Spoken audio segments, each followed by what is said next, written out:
जी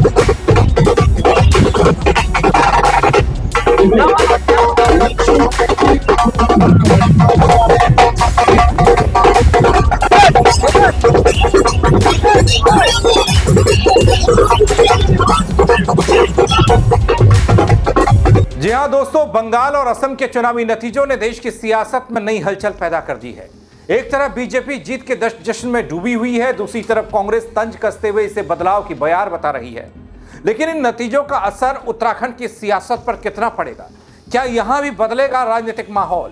क्या बीजेपी इस जीत को उत्तराखंड में भुनाने की कोशिश करेगी या कांग्रेस इस बदलाव की बयार को अपने पक्ष में मोड़ पाएगी? इन्हीं सवालों का जवाब तलाशती एक रिपोर्ट लेकर आया हूं दोस्तों, गौर कीजिएगा थोड़ा सा। नमस्कार, पहला मैं पंकज रौतेला, आप देख रहे हैं अपना उत्तराखंड न्यूज। दोस्तों, देहरादून से बड़ी तस्वीर सामने आई। जीत का जश्न सिर्फ एक औपचारिकता नहीं बल्कि एक संदेश बनकर उभरा है। जरा इन तस्वीरों को गौर से देखिए।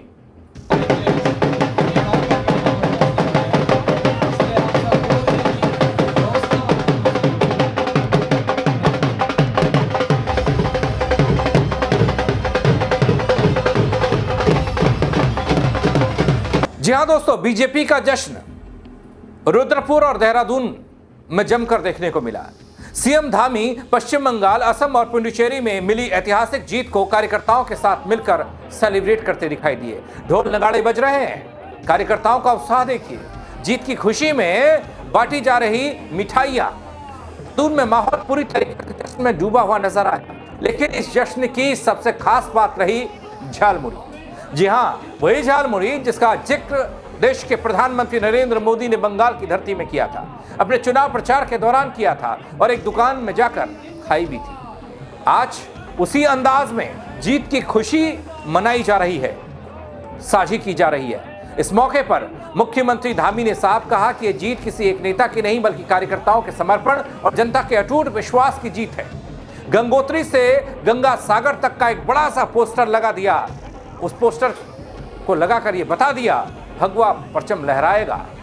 सिर्फ एक राजनीतिक उपलब्धि नहीं बल्कि जन समर्थन की बड़ी मिसाल बताई गई। धामी ने इस जीत का श्रेय देश के प्रधानमंत्री नरेंद्र मोदी, गृह मंत्री अमित शाह और बीजेपी के राष्ट्रीय अध्यक्ष को दिया, राष्ट्रीय नेतृत्व को दिया। कहा कि उनकी नीतियां, नेतृत्व और कार्यशैली जनता को पसंद आ रही है। सुन लीजिए। वहां की सरकार न तो हमारा हवाई जहाज उड़ने देती थी और कई बार जब हमारी कोई रैली चल रही होती थी, कोई पद यात्रा हो रही होती थी, उसके बीच में वहां किसी नगर पंचायत के, नगर पालिका के कूड़े लाने वाले वाहन बीच में डाल दिए जाते थे। ऐसे समय में हमारे सब कार्यकर्ताओं ने जो उत्तराखंड के थे, उन्होंने वहां पर व्यवस्था बनाने का काम किया। उसमें से मुलायम सिंह रावत भी थे और यहाँ पर उपस्थित हमारे बहुत ही तेजस्वी भाई देशराज खंडवाल जी और हमारी बहनें यहाँ पर हैं, महिला मोर्चा की प्रदेश महामंत्री से लेकर सभी पदाधिकारी न्यायाधीश से लेकर उपस्थित भाइयों एवं बहनों। अब मैं सबका नाम लूंगा तो मुझे लगता है बहुत लंबा हो जाएगा। इधर भी है, इधर भी है, इधर भी है और हमारे सभी मीडिया के मित्रों, आप भी यहाँ और मंचासीन हमारे दादा उत्तम दा आज तो बहुत है। भालो तो मैं आज के इस अवसर पर आप सभी भाई बहनों का उत्साह देखकर मैं समझ सकता हूं कि आपके मन में किस प्रकार की अनुभूति हो रही है। मैं भी अपनी ओर से आप सबको बधाई देता हूं। वैसे दोस्तों, जश्न देहरादून तक सीमित नहीं था। कुछ और तस्वीरें दिखा रहा हूं, देखिए।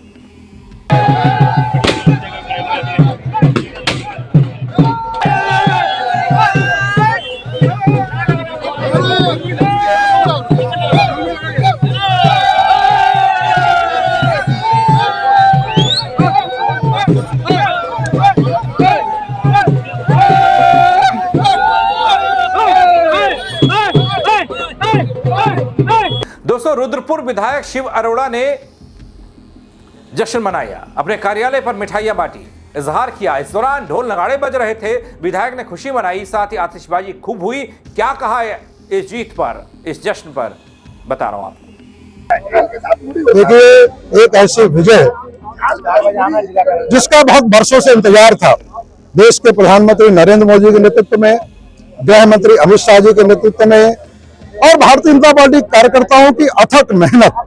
बहुत अत्याचार हुए पश्चिम बंगाल में, बहुत हत्याएं हुई है भारतीय जनता पार्टी के कार्यकर्ताओं की। इस प्रकार की हत्याएं, इस प्रकार का अत्याचार, जिस प्रकार का संघर्ष भारतीय जनता पार्टी के कार्यकर्ताओं ने वहां किया है, भारतीय जनता पार्टी की विचारधारा के लिए, देश के लिए, वह अविस्मरणीय है। और आज 2/3 बहुमत के साथ भारतीय जनता पार्टी की वह सरकार बनी है। ये जीत भारतीय जनता पार्टी की विचारधारा की, नरेंद्र मोदी की और हिंदुत्व की है। जिस प्रकार से बांग्लादेश में हमारे हिंदू बंगाली भाइयों ने अत्याचार सहा, उनकी हत्याएं हुई, वहां से अपनी मातृभूमि छोड़ने के लिए वो मजबूर हुए, और आज वही दृश्य जो पश्चिम बंगाल में देखते हैं कि घुसपैठिए आते चले जा रहे हैं, वर्ग विशेष की आबादी बढ़ती चली जा रही है, वहां पर जय श्री राम बोलना मुश्किल हो गया। अल्लाह अकबर के नारे लग सकते हैं, लेकिन जय श्री राम बोलना एक सजा हो जाता है। इस प्रकार का वातावरण वहां के लोगों ने देखा है, तो निश्चित रूप से ये अपनी संस्कृति को, अपने धर्म को सुरक्षित करने के लिए पश्चिम बंगाल की जो जनता है, उन्होंने एक जनादेश दिया है, स्पष्ट जनादेश दिया है। सभी को बहुत बहुत बधाई, बहुत बहुत शुभकामनाएं। अब दोस्तों, एक तरफ बीजेपी जश्न में डूबी दिखाई दी, तो वहीं दूसरी ओर कांग्रेस ने बंगाल में हुए बड़े बदलाव को लगे हाथ लपेट लिया। वो कैसे, वो बताता हूं, थोड़ा गौर कीजिएगा। दरअसल पश्चिम बंगाल असम विधानसभा चुनाव में बीजेपी के पक्ष में जीत जाने के बाद उत्तराखंड में भाजपाइयों में जश्न का माहौल जो मैंने आपको दिखाया, वहीं कांग्रेस ने इस पर अपनी प्रतिक्रिया दी। कांग्रेस के प्रदेश अध्यक्ष गणेश गोदियाल ने बंगाल के चुनाव नतीजों पर अपनी प्रतिक्रिया देते हुए कह दिया कि बदलाव प्रकृति का शाश्वत नियम है और यही बदलाव आगामी चुनाव में उत्तराखंड में होने जा रहा है। बदलाव लोकतंत्र से परे नहीं है, इसलिए निश्चित रूप से लोकतंत्र में बदलाव होना है, यही हुआ भी है। उन्होंने कहा, सुदूर दक्षिण के केरल में 10 साल के शासन में एक नया शासन आ सकता है, तो फिर हमारे उत्तर भारत के महत्वपूर्ण राज्य उत्तराखंड में भी इस आस के साथ परिणाम को देखा जा सकता है। आ रहा है परिणाम, सुनिए। नहीं है, मैं चाह रहा था कि आप लोग असली आज के मुद्दे पर आएं। देखिए, मैं इस बात से बिल्कुल आशावान हूं कि अगर आप समग्र रूप में, अगर अपवाद के रूप में असम को छोड़ दिया जाए, तो समग्र रूप में सभी राज्यों के चुनाव के परिणामों का एक संदेश है, और वो संदेश है बदलाव। सभी राज्यों के चुनाव के परिणाम, जैसे तमिलनाडु का आपने देखा, केरला का देखा, ये ठीक है कि कहीं हम जीते हैं, कहीं हम नहीं जीत पाए, लेकिन समग्र रूप में एक जो मैसेज है पब्लिक का, वो है कि लोकतंत्र में बदलाव निश्चित है। आप सर्वे में देख रहे थे कि केरल में मुख्यमंत्री के रूप में जो वर्तमान मुख्यमंत्री हैं, उनके पक्ष में ज़्यादातर लोग सर्वे में अपनी बात कह रहे थे कि इनके ये ठीक है, लेकिन उसके बाद बदलाव हुआ। तो बदलाव लोगों के मन में निश्चित रूप में एक भावना है, और मुझे लगता है कि सुदूर दक्षिण में केरल के इस बदलाव से सुदूर उत्तर में उत्तराखंड के लिए शुभ संकेत मैं देखता हूँ, और इस प्रदेश में भी बदलाव होगा। बाकी पश्चिम बंगाल में भी यही बात दिखी कि लोग बदलाव चाहते थे, और बदलाव में निश्चित रूप में अभी तो रिजल्ट आना बाकी है। मैं समझता हूँ कि मुझे तो फिर भी ऐसा लगता है कि वहाँ बहुत कांटे की टक्कर होगी, उस कांटे की टक्कर में कोई थोड़े बहुत से इधर उधर से सरकार बनाएगा, ऐसा मुझे लगता है। लेकिन फिर भी बदलाव मतलब इतना आगे बढ़ना दूसरी पार्टी का, वो इस बात का संकेत है कि लोग बदलाव चाहते थे। सरकार वो बनाए न बनाए, लेकिन वो टक्कर में है तो लोग बदलाव चाहते थे, ये स्पष्ट रूप से परिलक्षित होता है। और बदलाव में बीजेपी को इसलिए लोगों ने मौका दिया वहाँ कि बीजेपी को वहाँ दिखा कि भी ये जो है ला सकते हैं, चेंज ला सकते हैं। तो ये सब हमारे लिए संकेत हैं, संदेश हैं। हम उत्तराखंड में निश्चित रूप में जो लड़ाई हमारे तमाम कार्यकर्ता लड़ रहे हैं, वो लोगों के मन में, यहाँ की जनता के मन में निश्चित रूप में ये भाव पैदा करने में सक्षम होंगे कि कांग्रेस लड़ रही है और निश्चित रूप में इस प्रदेश में भी बदलाव होगा। तो कांग्रेस बदलाव की बात कर रही है दोस्तों।